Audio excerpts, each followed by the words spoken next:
You're white, right? Yeah. So my parents are divorced, and when they got divorced, my mom wasn't working.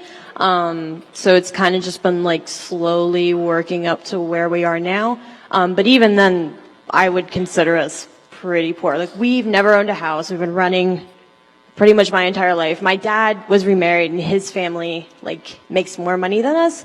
But with me, and my sister primarily living with my mom, I would consider us pretty poor. But Okay, so how do you incorporate her into it? Bro, you can join in on this. How do you incorporate that? Because you said it's built into society. Yeah, it she is must be built living in a different But society. there's anomalies, like, at the same time. Like, I feel like white privilege and saying, oh, every single white person is, like, privileged. But at the same time, like, factually speaking, you know, your family, not you specifically, but people in general, their families are more likely to have generational wealth just because of simply the way, like, America is built. Like, you're built to more likely have privilege in society. Okay. Bro, do you want to respond to her? Like, how would you incorporate her? Well, I was also grew up kind of poor. Where'd you grow up, bro? Well, I grew up in Lehighton. It's like a small town, kind of like pretty far east from here. Okay. It's like pretty depressed town. So how, And okay, then- what, depressed? Yeah, there's like a lot of like. Do you- It's actually mostly white, but I mean, there's a lot of people doing drugs. It's like not a good place to grow up, and it was really bad environment. So like that wasn't white privilege. You know what I mean? So like, but I don't really think that has anything to do with white privilege, because like there's black people that are very rich and very famous, and there's white people that are very poor. It doesn't necessarily mean that white privilege doesn't exist. So this doesn't negate white privilege. Well, how would you, No, it's just an outlier. Yep, I got you. How do you incorporate her story into it? So I think that white privilege talks about how you can access agency, like what can you do? So like say hypothetically, you're saying that you grew up poor, however, you do attend a PWI, and I feel like that in itself gives you a privilege versus somebody who, let's say that was person of color in your situation, mom wasn't working, X, Y, and Z, would they still have the opportunity to attend Penn State? So I'm not necessarily saying, I'm not invalidating anybody's experiences because I feel like it's all valid. But what I'm saying is that white privilege sometimes gives you the freedom to access better opportunities, in a sense, solely off because you are white. Okay, so you caught that, right? You said that really well. Like, you know what I mean? Thank you. No. You laid that. That's the point that you're going to lay out. It's like it gives you a certain amount of privileges just being white. However, here's the however. Man, you are walking on a razor's edge to say that like her being white somehow this in this some kind of microwave or whatever like gives. It's a razor's edge. No, I'm not. No, I'm not saying that. But let's say, like, even as far as like funding, and I'm not saying you in particular, but I'm saying if it comes down, if you present your story and somebody else presents their story, who would get scholarships? Who would get funding? And I'm not saying I don't know your financial background. I'm not saying that. But what I'm saying is that if you take a black person and a white person on equal playing fields, you go up in a poor neighborhood, drug infested, so on and so on, who has the better chances of making it out? And that's where white privilege plays a role. So I'm not saying like, oh, well, white privilege, you're going to get to do all this and all that. I'm not saying that. But if me and you are on an equal playing field, come from the same background, socioeconomics, then will we still have access to the same things? Probably not. Hello, brothers and sisters. Welcome back to the channel. I'm hoping that you are doing great from wherever you're watching this video from. As you know, I'm your host and presenter, Unique Stories. The topic of today is white privilege. Well, this is a good video because it acts an example. It reveals, it exposes practically how white privilege happens. So this is a school setup, probably is a professor and is trying to teach race relations. And practically, he brings white kids, he brings black kids, not kids, really kids, but young adults who have experienced, who have seen, who can, explain themselves and talk about all these concepts. And I think that's the most important thing that he did. Props to him. But the problem that I have is, which leads us to the topic of today, is him openly denying that white privilege exists. So there's this black lady that proves, she works so hard to prove to her that white privilege exists. And brothers and sisters, I've not lived in the United States. I've never stepped in the United States. But people who are sharing their personal anecdotes will definitely tell you that white privilege exists. Okay, let me get into the works of people like Dr. Tim Wise. Dr. Tim Wise is an American activist, is anti-racist activist.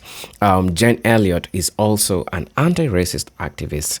They have tried to prove to you that white privilege exists. Perfect example is Tim Wise. Tim Wise has demonstrated how he went away with a lot of mistakes. And he goes ahead and confesses that if it was a black person, probably they wouldn't have gotten away with that. So, white privilege exists. But the professor in this scenario or in this setup is trying so much to, I don't want to say whitewash, but is trying so much to remove the idea of white privilege to these black students. And I think it is the same scenario that America sold a lie to the majority of Americans, and unfortunately, the teacher is the property of the system. The teacher, I mean, that's the perfect example. The professor is the property of the system because he aligns with the idea that America rewards hard work. America rewards showing up, but I don't think that's enough. Because if you ever heard that a black person has to work 3 times harder so that they can get to match a mediocre white person. Brothers and sisters, this is an interesting class session that I want us to watch. I want us to learn from. I also learned from, but I didn't agree with Professor from some things because black Americans have shared their personal anecdotes. White people have shared their personal anecdotes, which proves that white privilege exists. So brothers and sisters, let's watch the video. I'll be back. And just a simple request. For those who are watching me for the first time, or probably you've come across this video for the first time, or come across this channel for the first time, I'm asking you to please subscribe to the channel, join the membership, and really get to see what I can offer you. As you know, I'm your host and presenter, Eugenic Stories, and let's get into it. That's what's up. We're going to talk about exploring white privilege today. We're going to need 6 volunteers. I need 3 people who have a strong perspective about white privilege. Like, have a perspective. You got a critique on it. If someone asks you about it, you could be like, oh yeah, no, I can talk about white privilege. I got this. A white person who grew up in the middle or upper middle class white world. Now I need a poor white person. And then I need a wealthy black or brown person. So here we go. So, bro, give us something about you. So you're like, you two you're just here. You can actually move your seats just away a little bit. You're on, bro. Tell us about yourself. White guy. I'm a sophomore here. I'm from Bucks County, Pennsylvania. What are you studying? Finance. Finance. Oh, you want to be in finance, yeah? Yeah, that's That's the goal. ticket to what? So what's your background? What do your parents do? My mom is an office manager, and my dad is retired. Yeah? And so you're here studying finance. Yes. You're in a frat? Yes. What, the EX frat? That's what some call it. Yeah. What is it? Sigma Chi. Sigma Chi? Oh, you guys aren't on probation or anything? I thought it seems like half the frats are on probation. Not right now. No. All right.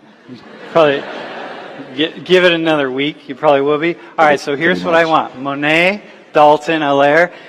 I want you to explain this guy his white privilege.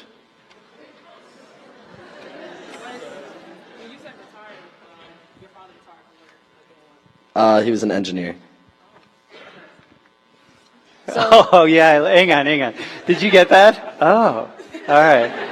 Do you want to start? Oh yeah, I was just gonna ask. So Hold it, Mike, really did tight. both of your parents go to college? No, neither of them did. Neither of them went to college, and he became an engineer. Yes. How do you say how? One of his best friends started a company, and he's good with math. So was there like a connection, like a friendly? Yeah, they used to like race together. Cars.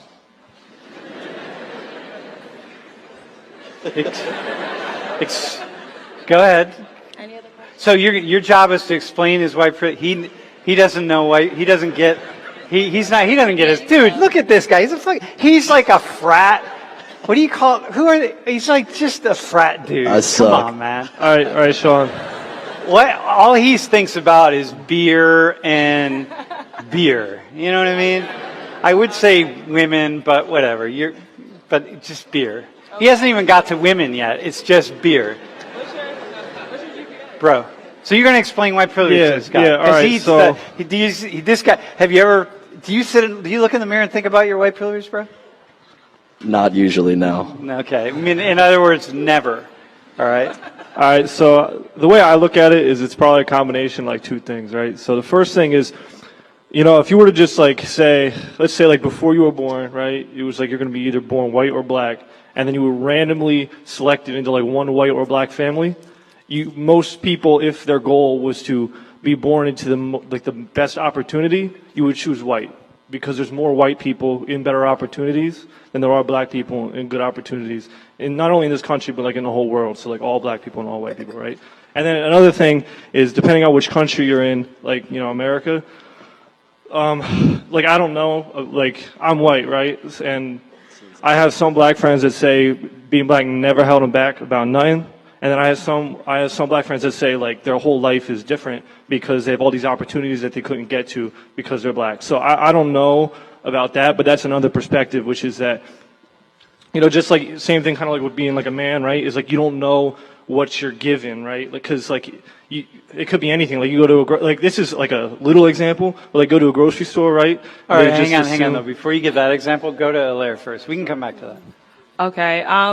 To express or to tell you about your privilege, I think we should talk about your parents. The fact that both of them seem like they're financially stable, and your father became an engineer off the fact of having a friend that he raced cars with. That's amazing. That shows that if an African American was in that same situation, the likelihood of that would not be even existent. Also, you're in a frat, so that means you have time to, drink beer and hang out with your friends and do stuff like that. On the other hand, a lot of students that have to pay for school, go through school, X, Y, and Z don't have that luxury. So right there, you have the luxury of being in a frat, having parents that are able to provide for you. I feel like it's not necessarily just your parents. You yourself, you're not the privilege. The privilege is in society, and that's just because America was built on white privilege. So it's you see, it's enrooted. It's subconscious. So when an employer, let's say your mom walks into a job, you said she's office management, something like that. Yeah. So let's say when she walks in there, she'd have the same tone, and then someone of another look or aspects have the same tone, and the employer subconsciously is just gonna gravitate more towards her, maybe because the other person comes off aggressive, but they're doing the same exact thing. And he just said, if someone of another race were to say something like what she just said, or something like what I just said in the same exact tone, it would be subconsciously interpreted another way. So that's why the privilege comes into the way society automatically views a certain groups. One group is automatically subconsciously viewed as aggressive, while the others seems this is more suited for the workplace, different things like that. So it's not just you and your family itself, it's America. And I feel in order for us to fix that part of America, which was made in the 1800s and slavery and Jim Crow and all that, I feel we have to acknowledge that it's a thing, and that's we have to circumvent it in that way. Okay. All right. Cool. Thanks, Mom. Dude, tell us about your white privilege here. They're laying it out to you. What do you have to say? What I'm getting. I can't wait till your frat brothers are watching this. They still are right now. I don't. They're kind of making it seem that I was born into it, and that us as whites have a better opportunity because of the subconscious mind. No, just you. Just that me? You have a better opportunity. Yeah, just me. Sure. Yeah. What do you think about that? I don't know. I don't think so. You don't think so? No. Or you don't see it? Yeah, sure. I don't see it. Let's go with that. All right, so, okay, that's cool. Got it. So this is, mind you, this is what we're dealing with, right? It's like, we got to find a way to say it. We're going to come back to you for a second, bro. But in the meantime, we're going to come back to you real fast. Given what you said, it's built into society. So, you did nice, dude. You know, I don't. So, what's your story? You're white, right? Yeah. So my parents are divorced, and when they got divorced, my mom wasn't working. So it's kind of just been like slowly working up to where we are now. But even then, I would consider us pretty poor. Like, we've never owned a house. We've been running pretty much my entire life. My dad was remarried, and his family like makes more money than us. But with me and my sister primarily living with my mom, I would consider us pretty poor. But Okay, so how do you incorporate her into it, bro? You can join in on this. How do you incorporate that? Because you said it's built into society. Yeah, it She is must be built living in a different But society. there's anomalies, like, at the same time. Like, I feel like white privilege and saying, oh, every single white person is, like, privileged. But at the same time, like, factually speaking, you know, your family, not you specifically, but people in general, their families are more likely to have generational wealth just because of simply the way, like, America is built. Like, you're built to more likely have privilege in society than Okay, others. bro, do you want to respond to her? Like, how would you incorporate her? Well, I was also grew up kind of poor. Where'd you grow up, bro? Well, I grew up in Lehighton. It's like a small town, kind of like pretty far east from here. Okay, It's like pretty depressed town. so how? And Okay, then- what? Depressed? Yeah, there's like a lot of like Do you- it's actually mostly white, but I mean, there's a lot of people doing drugs. It's like not a good place to grow up, and it was really bad environment. So like that wasn't white privilege. You know what I mean? So like, but I don't really think that has anything to do with white privilege, because like there's black people that are very rich and very famous, and there's white people that are very poor. It doesn't necessarily mean that white privilege doesn't exist. So this doesn't negate white privilege. Well, how would you? How do No, you, it's just okay. an outlier. Yep, I got you. How do you incorporate her story into it? So I think that white privilege talks about how you can access agency, like what can you do? So like say hypothetically, you're saying that you grew up poor, however, you do attend a PWI, and I feel like that in itself gives you a privilege versus somebody who, let's say that was person of color in your situation, mom wasn't working, X, Y, and Z, would they still have the opportunity to attend Penn State? So I'm not necessarily saying, I'm not invalidating anybody's experiences because I feel like it's all valid. But what I'm saying is that white privilege sometimes gives you the freedom to access better opportunities, and it's since solely off because you are white. Okay, so you caught that, right? You said that really well. Like, you know what I mean? thank you. No. You laid that. That's the point that you're going to lay out. It's like it gives you a certain amount of privileges just being white. However, here's the however. Man, you are walking on a razor's edge I to know. say that like her being white somehow this in this some kind of microwave or whatever like gives it's a razor's edge. No, I'm not. No, I'm not saying that. But let's say, like, even as far as like funding, and I'm not saying you in particular, but I'm saying if it comes down, if you present your story and somebody else presents their story, who would get scholarships? Who would get funding? And I'm not saying I don't know your financial background. I'm not saying that. But what I'm saying is that if you take a black person and a white person on equal playing fields, you go up in a poor neighborhood, drug infested, so on and so on, who has the better chances of making it out? And that's where white privilege plays a role. So I'm not saying like, oh, well, white privilege, you're going to get to do all this and all that. I'm not saying that. But if me and you are on an equal playing field, come from the same background, socioeconomics, then will we still have access to the same things? Probably not. Okay, hang on. Will we still have access to the same things, right? Right. So what do you think about that? What do you think about your white privilege? I definitely do think that even though I am on, I guess, the lower class level, I still think that white privilege exists. Like, I agree with your statement. And it's like, I don't want to say it's not something that we can help, but it's just how people look at things today. And, Wait, can you give me an example, though? Because, hang on, that's you know what she just, can I just say, hey, everyone, can I just say this really fast? That's a script. That's one of the scripts that your generation has learned. It's like, yeah, I know I have this isn't bad. Like, you're good. Like, you're a good white person, right? Yeah. You learn the script. I know I have a certain amount of privilege. Man, you could be living on the streets, eating rats for dinner, eating whatever, and you could still be like, oh no, but I got the script, but I still have privilege because I'm white. It's like, hang on a sec. So go back. Give me one way in which you have white privilege. Your whiteness gives you privilege. I mean, I haven't had a situation, at least in my life yet, where that has come into play, where I've been against someone who's not white, and it was like I needed a different opportunity. But like, for example, like job opportunities, I'm sure that more in the future would probably be presented to someone who's white rather than someone who's of color. I don't know, like we were talking about financial aid and stuff, like scholarships and stuff, being able to go to Penn State.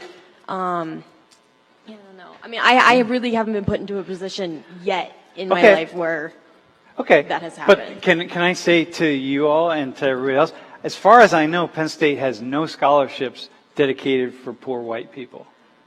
I don't think there's a single one out there. Yeah, right now, I can't receive more financial aid this semester, so I have like a $2,000 bill that I gotta figure out how to pay in like the next 2 weeks, which sucks. But yeah, I mean. Okay, so hang on real fast. We're gonna come back.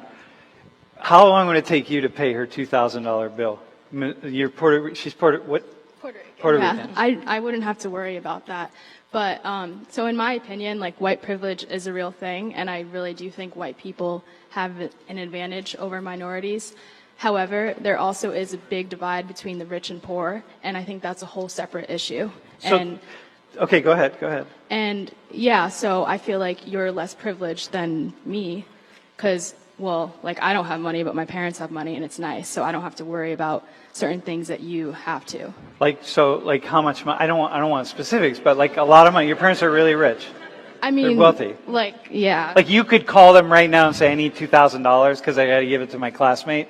Well, no, they make me work for things. I got you. But you could, if you needed $2,000, you could get it. Yeah. Okay. Dude, just trying to hook you up, my friend, all right? Look, how do the three of you she's Puerto Rican. Mm-hmm. So Puerto Rican, so you have, like in the United States, you have Native Americans, right? Then you have Black Americans, then you have Puerto Rican Americans, and Mexican Americans, and so on. So, like, how do you incorporate her into the way society is organized, since she clearly has far more privilege and power than her? But that's looking between the two, you wouldn't be able to tell. And it's all about the optics. And that's how America works. It's all about the optics? I agree. Yeah? Yeah, like we don't know their intersectionality yet until they open their mouths. But when we look at you and we make an assumptions, and I'm not saying myself, but how America generalizes, we don't know that you have to pay $2,000. We don't know that your family's wealthy. So, I mean, at the end of the day, how does that work in your favor? At the end of the day, looking at you, you're still white. Yeah, but okay, so listen, man. So hang on. What I just heard you say was that in the end, right? So tell me if I'm wrong here, right? But what I think I just heard you say was, really in the end, she's as well off or better off than her. What I'm hearing you say, though, and I want you to respond to this, is that she's still better off. In what ways is she better off than her, man? Like, in what ways? Like, I don't see any way in which she's... From the visual, like, before you get to know them, before they open their mouths, what do you assume? Yeah, but come on, man. We're gonna... So now what I'm doing is, I'm sitting out here. All right? Bro. I'm sitting next to you. Okay? I'm sitting out here, and I'm just the average person who's thinking about this stuff, right? And I'm like, man, you have not made a convincing argument, because her, what's your name again? Alexandria. Alex. I'm just like, come on, man. Your framework doesn't account for the fact that Alex's family is rich, and her family, I'm just going to say But they're rich. two separate issues. Yeah, we're talking about race and white privilege, and we're talking about the wealth inequality gap. Two different. Yeah, but white privilege is also about wealth and inequality. They're all together. I don't know how you could separate them. I'm not talking about, are we talking about, well, she won't get followed around in a store by a security guard, but you will? It's like, come on, man, so that's how you're defining white privilege? So I would say open it up, because we're throwing this idea around here. It's like, damn, because and by the way, I'm just having the conversation. Like, you got a lot of people sitting right here in her seat that are going like, I'm not getting this. And you got a lot of people sitting in her seat, a person of color who's got a lot of money, and then we're looking at her and going like, dude, all the people in your town are going to look at her and be like, oh yeah, I'd rather be me, the white person, than her? How many people in your graduating class would say that? Well, I graduated from my high school. It was probably like 40% white people. I moved to Easton, which is like a little different than my like hometown. Yeah. There are some racist people, but most people wouldn't. No, but I'm just asking. Can you also respond? Yeah, I got you. I was just going to respond to the whole, like, white privilege thing. I feel like white privilege, it goes in, like, different aspects, like she said. So I feel like for the aspects regarding, like, financials and finances and, like, monetary things, I feel like just statistically speaking, white privilege is basically just saying, statistically speaking, if you're a person of, like, Caucasian background, your family is more likely to have generational wealth that's going to allow you, to be privileged like her and to get in college. But again, there's always anomalies. Like, sometimes your parents or your great-grandparents got lucky. Like my grandparents came from Jamaica, started a business, and then they like became like millionaires like in New York. So there's always anomalies, but at the same time, it's going to be it's difficult. So herself, like if she steps in a place, her employer knows nothing about her background, and these two women come into one job market, and, the employer is someone of, like, basic, American views, are, like, views that are commonly seen in America, like, one person is more likely to get the job than the other, so it's okay. Like, in finances, and it's, like... Okay, listen, man, so one thing you just said, your grandparents became millionaires in New York? Well, like yeah, a lot of money? Yeah. Dude, so right there, the moment you say that, you understand, if I'm her, if I'm you, I'm just like, and now I'm in a class and we're going to start throwing words around like race inequality and white privilege and this and that, and I'm you. What do you think she's thinking? I feel like, she'd probably think, I feel like it's still weird though, because it's still like an anomaly. That's just one person in my whole entire family that allowed me to be where I am today. But like on average, like there's going to be percentile wise, there's going to be more white people like of Caucasian background who have like two grandparents of that same background. And that's where the privilege comes in. Okay, so listen, man, let me just come back. This would take a long time to air out. Absolutely. Like, you got to look at the numbers. We're going to look at this class at not just individual examples, obviously numbers, but what I'm trying to point out is, like, first off, this guy right here, dude, the white guy, he's just, like, we throw these words around and we throw stuff around and we take classes like 119 and we throw words and we expect everyone to get the white privilege stuff. It's like, people aren't getting, it's not landing. It's not going to land. It just doesn't land until Hello brothers and sisters, welcome back to the channel. I'm hoping that you are doing great from wherever you're watching this video from. As you know, I'm your host and presenter Eugene DocuStories. Now, I said what I said, and I said what I thought about this. I didn't agree with the professor. Because he is a product of the system, and that's what he's teaching. I'm not saying that everything he's saying is wrong per se, but on a logical sense, when you try to remove, all the word salad about everything, about how white and black doesn't matter, blah, blah, blah, and everything, we need to agree that there are systemic issues. There are things that affect black people, that affect black Americans. And that's just the truth. One of it is white privilege, right? I don't want to say much. Let's listen to what people said about this. I like listening to people's comments and what they say about these observations of people, regardless to everything. somebody said that I love how the young woman stated her opinion, um, stated her opinion to the max. The one with the blue long pants that along shows white privilege. He accepted the white opinion and not the black. That was very interesting story you add out. I love the positivity discussion about real life. Yeah, people are sharing about their real life, their family, all those things and how they happened. Somebody said that the problem with that discussion is that the moderator or the professor was obviously attempting to demonstrate that white privilege doesn't exist and doesn't manifest, but forces the dialogue to address the concept only on individual level. It's not discussing how white privilege manifests. It's not discussing how white privilege manifests on a social or a systemic level, which is how most racism manifests, because it ignores the fact that some things manifest on a systemic level, affecting groups instead of individuals. She destroyed the professor theory in front of our whole class and brought out his white rage, which also is based on white privilege. Right. Somebody also said that the teacher is an example of privilege because his brain clearly can't or won't comprehend anomaly, anecdotal evidence, or nuance. Yeah, I think that's true because majority of people or majority of white people that have this privilege, they tend not to say it. They tend not to say it because they're in the system. So they don't see it.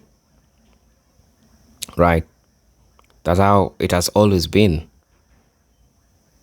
White privilege is so damn clear in this country. Why are we debating this extraordinarily eventful fact? Everyone is it's confirming that it's evident.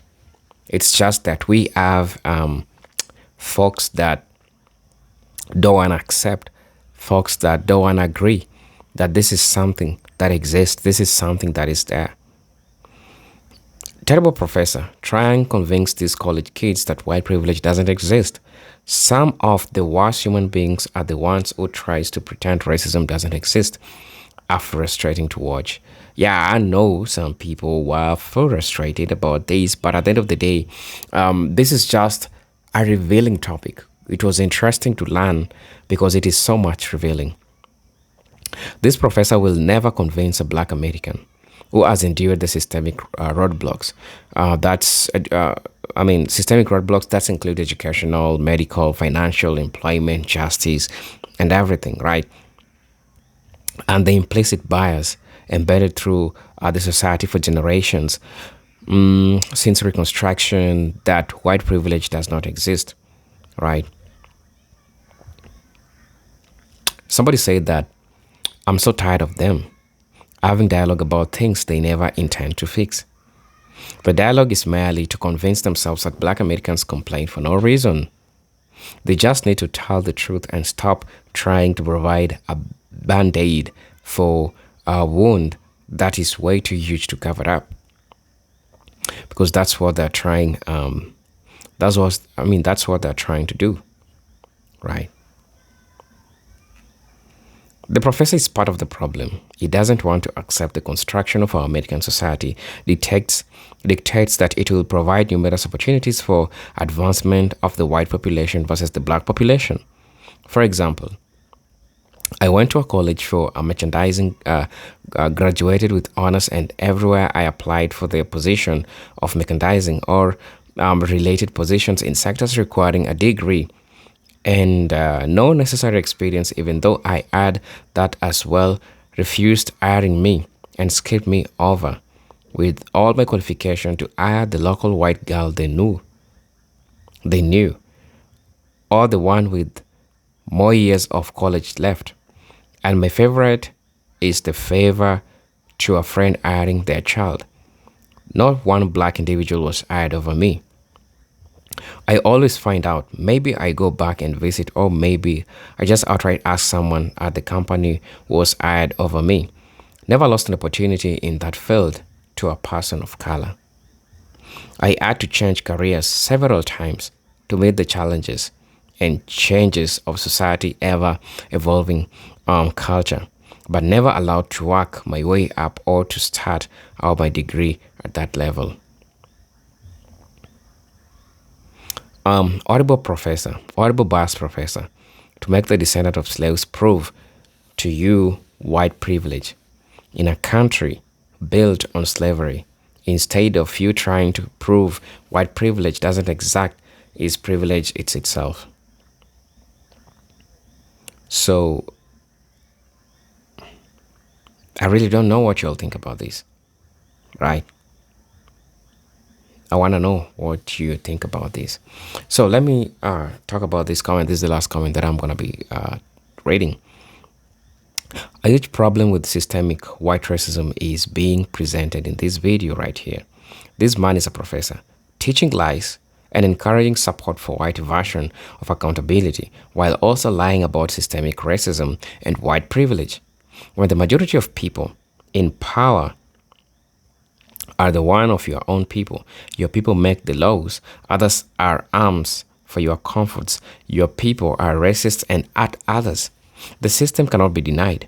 When we have professors teaching the children of our future to give white racism an hegemony, a free pass, the society of people become warped. Simply put, he keeps trying to use the wrong examples to prove the point. A poor white person and a wealthy black person are not the norm in the USA. And even if whites are poor, it has nothing to do with the system designed for their success. It's actually quite pathetic. Whites have stolen and have been given too much and still poor. Reflects poorly upon them. So, really let me know what you'll think about this, right? I just want to know your opinion in regards to this. And as you know, I'm your host and presenter Hygienic Stories. But until then, let me see you in my next video. Peace, love, and harmony. Salute.